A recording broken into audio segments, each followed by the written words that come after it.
जिन अस्पताल में डॉक्टर का एहतजाज 5वें रोज में दाखिल हो चुका है। अस्पताल इंतजामिया और पुलिस का डॉक्टर पर तशद्दुद। सीनियर डॉक्टर के जरिए ओपीडी जुज़वी तौर पर बहाल कर दी गई है। यंग डॉक्टर ने कल से सिंध भर में ओपीडी के बायकॉट का ऐलान कर दिया है।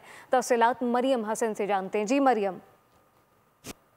डॉक्टर के खिलाफ और तशद्दुद वाक़े के खिलाफ डॉक्टर जो है वो सरापा एहतजाज थे। आज उनका एहतजाज जो है वो 5वें रोज़ में दाखिल हो चुका है और आज भी ओपीडीज़ का बायकॉट जो है वो किया गया है। इस वक्त जो यंग डॉक्टर्स हैं वो बहुत गम और गुस्से का शिकार हैं और इस वक्त एडमिन ब्लॉक के सामने जो है वो सरापा एहतजाज हैं। इस वक्त YDA के फारूक रऊफ हमारे हमरा मौजूद हैं, हम उनसे जानते हैं। देखिए, 5 दिन से आपको पता है कि ये जो प्रोटेस्ट चल रहा है, एक डॉक्टर के ऊपर उन्होंने टॉर्चर किया, उसके बावजूद डॉक्टरों पे FIR हुई और हमारे डॉक्टर जो है ना वो यहाँ से ट्रांसफ़र हुए और जिन्होंने टॉर्चर किया अभी तक वो अरेस्ट नहीं हुए, ना ही जो है ना वो सस्पेंड हुए। 4 हमारी डिमांड थी, 5 दिन से स्ट्राइक चल रहा है।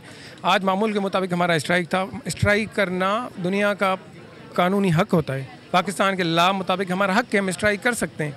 हेल्थ मिनिस्टर को हम ये रिक्वेस्ट करते हैं कि आप इंटरवीन करें, मसले को फिलफौर हल करवाएं।